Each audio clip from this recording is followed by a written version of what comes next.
Assalamualaikum warahmatullahi wabarakatuh. Sahabat beriman, jumpa lagi dengan kami dan dengan Hati Official yang selalu memberikan kisah-kisah menarik seputar Islam.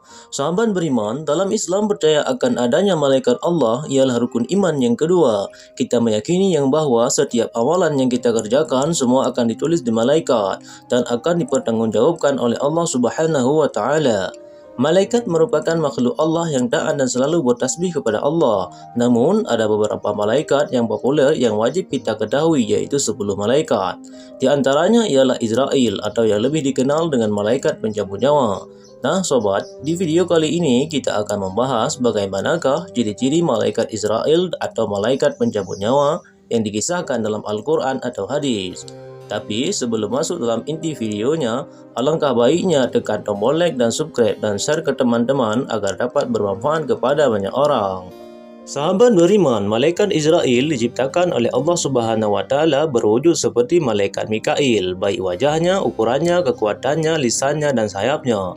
Semuanya tak kurang dan tak lebih. Dikatakan dia berwajah 4, yaitu satu wajah di muka, satu wajah di kepala, satu di punggung dan satu lagi di telapak kaki. Dia mengambil nyawa para nabi dari wajah kepalanya, nyawa orang mukmin dengan wajah mukanya, nyawa orang kafir dengan wajah punggungnya, dan nyawa seluruh jin dengan wajah telapak kakinya. Dari kepala hingga kedua telapak kakinya memiliki bulu za'faran, dan di setiap bulu ada 1 juta muka. Di setiap juta muka mempunyai 1 juta mata dan 1 juta mulut dan tangan. Ia juga memiliki 4.000 sayap dan 70.000 kaki. Salah satu kakinya berada di langit ke-7 dan salah satu di jembatan yang memisahkan surga dan neraka. Setiap mulutnya ada 1 juta lidah dan setiap lidah boleh berbicara 1 juta bahasa. Jika seluruh air di lautan dan di sungai di dunia ini disiramkan di atas kepalanya, maka tak setitik pun jatuh melimpah kepadanya. Sahabat beriman, malaikat Israel diberi kemampuan yang luar biasa oleh Allah sehingga barat dan timur ia dapat jangkau dengan mudah seperti layaknya seorang yang sedang menghadap sebuah meja makan dengan berbagai makanan yang siap untuk dimakan. Ia juga sanggup membolak-balikkan dunia sebagaimana kemampuan seorang sanggup membolak-balikkan uang. Ketika malaikat Israel menjalankan tugasnya untuk mencabut nyawa makhluk-makhluk di dunia, ia akan turun ke dunia bersama dengan 2 malaikat, yaitu malaikat rahmat dan malaikat azab. Sedangkan untuk mengetahui di mana seorang akan menemui ajalnya, malaikat Israel bekerja sama dengan malaikat Arham. Malaikat Israel bersama Jibril, Israfil dan Mikail pernah ditugaskan ketika Allah menciptakan Nabi Adam. Israel juga adalah salah satu di antara malaikat yang sering turun ke bumi untuk bertemu dengan para nabi, di antaranya ialah Nabi Ibrahim alaihissalam. Sahabat beriman, ada kisah tentang Israel yang malaikat maut bisa menangis dan tertawa saat akan mencabut nyawa. Suatu ketika, Allah Subhanahu wa taala memerintahkan malaikat maut untuk mencabut nyawa seorang pemuda kafir. Setelah mencabut nyawanya dan dibawa ke langit, malaikat Israel ditanya oleh para malaikat yang ia lewati, "Apakah ada yang pernah membuatmu tertawa?"